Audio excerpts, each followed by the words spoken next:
Yohanes pasal 7. Yesus dan saudara-saudaranya. Sesudah kejadian itu, Yesus mengelilingi wilayah Galilea saja dan tidak lagi pergi ke wilayah Yudea, karena orang-orang Yahudi mencari cara untuk membunuhnya. Tetapi ketika hari raya orang Yahudi, yaitu hari raya Pondok Daun sudah dekat, saudara-saudara Yesus berkata kepadanya, "Kamu harus meninggalkan tempat ini dan pergi ke wilayah Yudea, supaya murid-muridmu juga dapat melihat perbuatan-perbuatan ajaib yang kau lakukan. Sebab tidak mungkin bisa menjadi orang yang terkenal kalau melakukan tindakan-tindakan dengan bersembunyi. Engkau telah melakukan tindakan-tindakan yang ajaib, karena itu perlihatkan dirimu kepada dunia." Saudara-saudara Yesus berkata seperti itu karena mereka sendiri tidak percaya kepadanya. Kata Yesus kepada mereka, "Waktuku belum tiba, tetapi selalu ada kesempatan untuk kamu. Dunia tidak dapat membencimu, tetapi dunia membenciku, karena aku memberikan kesaksian bahwa yang dilakukan dunia adalah jahat. Jadi pergilah ke perayaan itu. Aku tidak akan pergi sekarang, karena waktuku belum tepat." Setelah mengatakan hal itu, Yesus tetap tinggal di wilayah Galilea. Tetapi ketika saudara-saudaranya pergi ke perayaan itu, Yesus juga pergi ke sana tetapi dengan diam-diam. Pada perayaan itu, para pemimpin Yahudi mencarinya dan berkata, "Di manakah dia?" Di antara orang banyak yang ada di sana, tersebarlah kabar tentang Yesus. Ada yang berkata, "Ia orang yang baik." Tetapi ada pula yang berkata, "Tidak, ia menyesatkan banyak orang." Tetapi tidak ada seorang pun yang berani berkata secara terbuka tentang Yesus, karena mereka takut kepada para pemimpin Yahudi. Yesus mengajar di Yerusalem.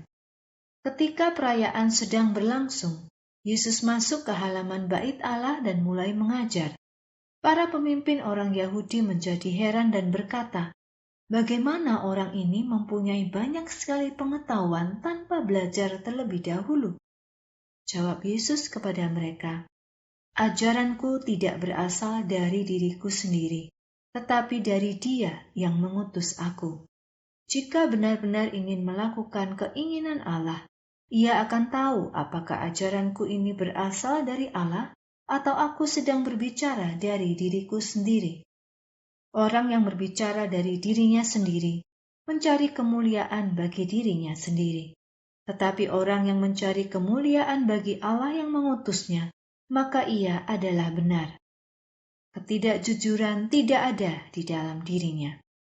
Bukankah Musa telah memberimu hukum Taurat? Tetapi tidak ada seorang pun yang mematuhinya. Mengapa kamu mencoba membunuh aku?" Orang banyak itu menjawab, "Engkau kerasukan roh jahat. Siapa yang ingin membunuhmu?" Yesus berkata kepada mereka, "Aku melakukan satu perbuatan ajaib pada hari Sabat dan kamu semua menjadi heran. Musa memberimu peraturan tentang sunat dan kamu menyunat orang pada hari Sabat. Walaupun sebenarnya itu bukan hukum dari Musa, tetapi dari nenek moyang kita. Jadi, kalau anak laki-laki dapat disunat pada hari Sabat demi mematuhi hukum Musa, mengapa kamu marah kepadaku karena aku menyembuhkan seluruh tubuh orang itu pada hari Sabat? Janganlah menghakimi manusia berdasarkan apa yang terlihat, tetapi hakimilah berdasarkan penghakiman yang adil." Orang-orang ingin tahu apakah Yesus adalah Sang Mesias. Lalu beberapa penduduk kota Yerusalem berkata, "Bukankah dia ini orang yang dicari untuk dibunuh oleh orang-orang Yahudi? Tetapi lihatlah, ia justru berbicara di tempat umum, dan mereka tidak berkata apapun kepadanya.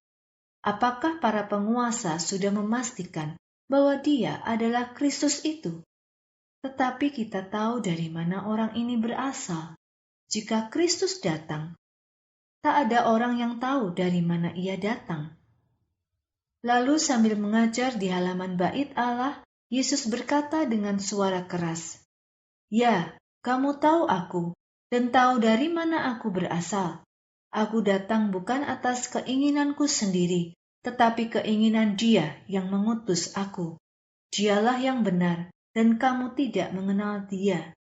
Aku mengenal Dia karena aku berasal dari Dia, dan Dialah yang mengutus aku."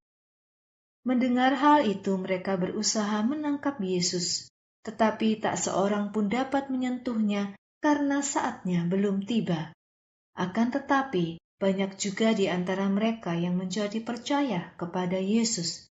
Mereka berkata, "Saat Kristus datang, apakah Ia akan mengadakan lebih banyak perbuatan ajaib daripada orang ini?"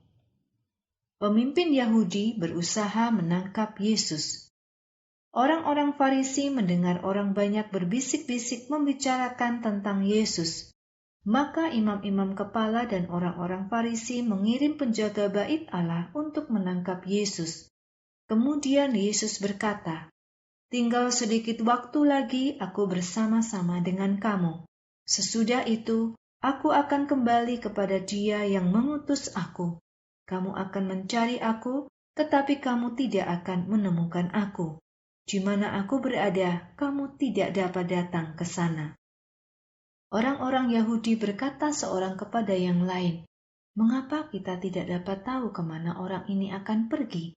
Apakah ia akan pergi ke orang-orang Yahudi yang tinggal tersebar di antara bangsa Yunani dan mengajar bahasa Yunani di sana? Apa maksud perkataannya ini? Kamu akan mencari aku, tetapi kamu tidak dapat menemukan aku. Dan di mana aku berada, kamu tidak dapat datang ke sana." Yesus berbicara tentang Roh Kudus. Pada akhir dan puncak hari perayaan itu, Yesus berdiri dan berkata dengan suara yang keras, "Siapa yang haus, marilah datang kepadaku dan minum. Siapa yang percaya kepadaku, sesuai dengan yang dikatakan kitab suci, maka dari dalam hatinya akan mengalir aliran air yang hidup." Yang Yesus katakan ini adalah tentang Roh Kudus yang nanti akan diterima oleh orang yang percaya kepadanya. Tetapi sampai saat itu, Roh belum diberikan kepada mereka karena Yesus belum dimuliakan. Orang-orang berdebat tentang Yesus. Ketika orang-orang mendengar perkataan Yesus ini, sebagian orang banyak itu berkata, "Orang ini benar-benar nabi yang dijanjikan itu." Yang lain berkata, "Ia adalah Mesias." Tetapi masih ada juga yang berkata, "Tidak mungkin Mesias datang dari wilayah Galilea. Bukankah kitab suci berkata bahwa Mesias akan datang dari keturunan Daud dan lahir di kota Betlehem, di kota di mana Daud dulu tinggal?" Maka terjadilah perpecahan di antara mereka karena Yesus. Beberapa orang ingin menangkap Yesus, tetapi tidak ada orang yang dapat menjamahnya. Beberapa pemimpin Yahudi tidak percaya. Akhirnya, para penjaga bait Allah kembali kepada imam-imam kepala dan Farisi. Mereka bertanya, "Mengapa kamu tidak membawa Yesus bersamamu?" Para penjaga bait Allah itu mengatakan, "Kami belum pernah mendengar ada orang yang bisa berkata-kata seperti orang ini." Kata orang-orang Farisi itu, "Jadi, orang ini juga telah menyesatkan kamu." Imam-imam kepala atau orang-orang Farisi tidak percaya kepadanya, bukan? Tetapi orang banyak yang tidak tahu apa-apa tentang hukum Taurat, mereka akan terkutuk. Nikodemus membela Yesus.